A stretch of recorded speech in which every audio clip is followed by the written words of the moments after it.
SRH आगे झुकिला DC Abhishek Sharma धुआंधार शतकर कमाल। SRH दल 47 रन विजय हासिल करिछि डीसी विपक्ष में। दल चतुर्थ विजय सह पॉइंट टेबल में तृतीय स्थान अधिकार करिछि। सेहीपरि डीसी एही मैच रे हारी पंचम स्थान रे अछि। एसआरएच बनाम डीसी मैच रो सारांश जानिबा पूर्वरु भिडियोटी को गोटे लाइक करदेबे। तास आपण माने जदि चैनल को नुआ कर आसिछंती तेबे चैनल टी को सब्सक्राइब करबा को जम्मा भूलिबेनी। आईपीएल 2026 मैच नंबर 31 एसआरएच बनाम डीसी परस्पर सह मुहांमुही होइथिले, जहाँकि हैदराबाद राजीव गांधी स्टेडियम रे अनुष्ठित होइथिला। डीसी अधिनायक अक्षर पटेल टॉस जीति प्रथमे बॉलिंग करबा को निष्पत्ति नेइथिले। तेबे प्रथमरु ओपनर अभिषेक शर्मा विस्फोरक बैट चलीथिला। से चौका छक्का रे डीसी बॉलर को धोइथिले। अन्यपटे ट्रेविस हेड समर्थन करथिला अभिषेक को। दल पावर प्ले रे 67 स्कोर करथिला। एणिकी अभिषेक एवं हेड को 53 बॉल रे 97 रन पार्टनरशिप होइथिला। तेबे अष्टम ओवर अभिषेक शर्मा तांकर अर्धशतक पूर्ण करिबा समय रे KL Rahul run out miss करथिले अभिषेक शर्मा को।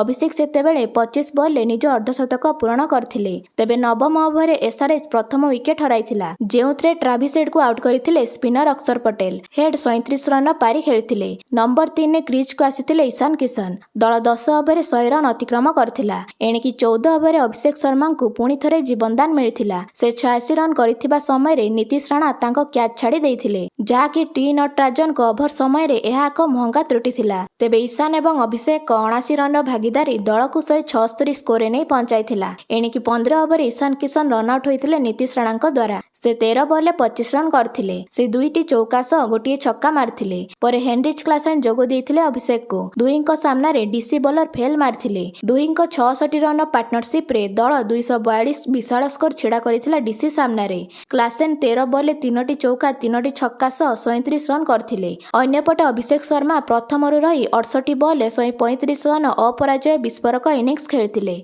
जेउथरे से 10-10टी चौका छक्का मारथिले। तेबे 243 रन टार्गेट को चेज करिबारे विफल होइतिला डीसी दल पावर प्ले रे गोटे विकेट हराई 59 स्कोर करथिला। ओपनर पाथुम निशंका निज विकेट हराइथिले तृतीय ओभर रे। तांको पेसर मधुशंका आउट करथिले। निशंका गोटे छक्का सह 8 रन करथिले। परे ओपनर केएल राहुल को नीतीश राणा जोग देइथिले। दुईंको 45 बॉल रे 86 रन बड़ पार्टनरशिप होइतिला। तेबे बॉलर साकिब हुसैन केएल राहुल को विकेट नैथिले 10 ओभर रे। फलरे बड़ भागीदारी अंत घटिथिला। केएल राहुल 23 बॉल रे 37 रन पारी खेलिथिले। से गोटे चौका सह 3टी छक्का मारथिले। परे सेट बैट्समैन नीतीश राणा मध्य निज विकेट हराइथिले 11 ओभर रे। तांको ईशान मालिंगा आउट करथिले।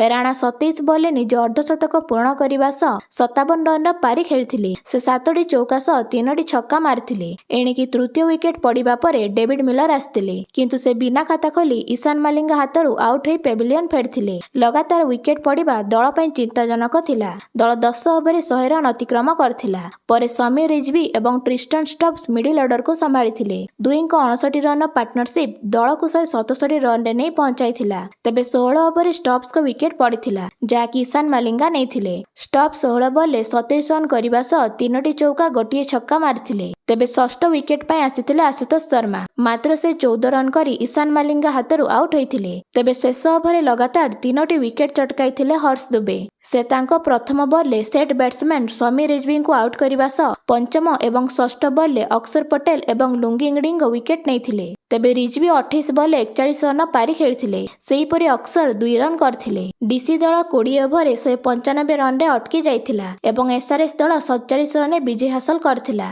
तेबे अभिषेक शर्मा को जबरदस्त शतक इनिंग्स पाई तांको प्लेयर ऑफ द मैच पुरस्कार मिलिथिला।